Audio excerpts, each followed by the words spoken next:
एक लड़की की ससुराल में वो पहली सुबह आज भी याद है। कितना हड़बड़ा के उठी थी, ये सोचते हुए कि देर हो गई है और सब ना जाने क्या मेरे बारे में सोचेंगे। एक रात ही नए घर में काटी है और इतना बदलाव, जैसे आकाश में उड़ती चिड़िया को किसी ने सोने के मोतिया का लालच देकर पिंजरे में बंद कर दिया हो। शुरू के कुछ दिन तो यूं ही गुजर गए, फिर हम दोनों घूमने बाहर चले गए।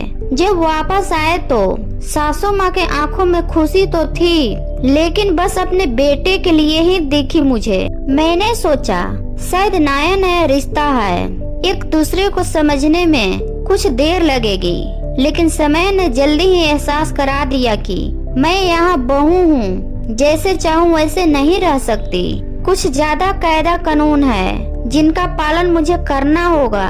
धीरे धीरे बात करना, धीरे से हंसना, सबके खाने के बाद खाना, ये सब आदतें जैसे अपने ही आप आ गई। घर में माँ से भी कभी कभी ही बात होती थी।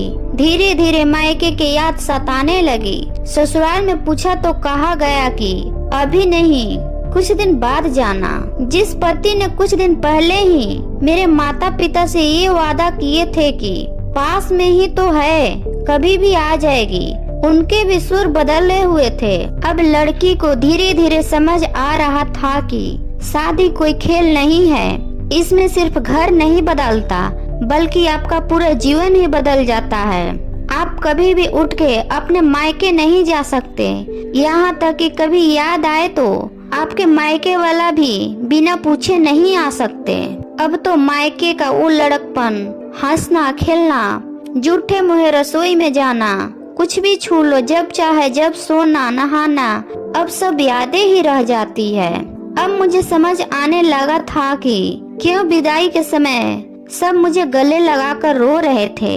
असल में मुझसे दूर होने का एहसास तो उन्हें हो ही रहा था, लेकिन एक और बात थी जो उन्हें अंदर ही अंदर परेशान कर रही थी कि जिस सच से उन्होंने मुझे इतने साल दूर रखा, अब वो मेरे सामने आ ही जाएगा।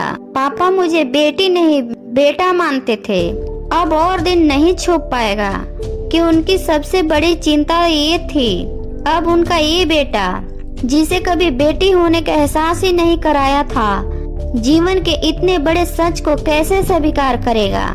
माँ को चिंता थी कि उनकी बेटी ने कभी एक गिलास पानी का नहीं उठाया, तो इतने बड़े परिवार की जिम्मेदारी कैसे उठाएगी।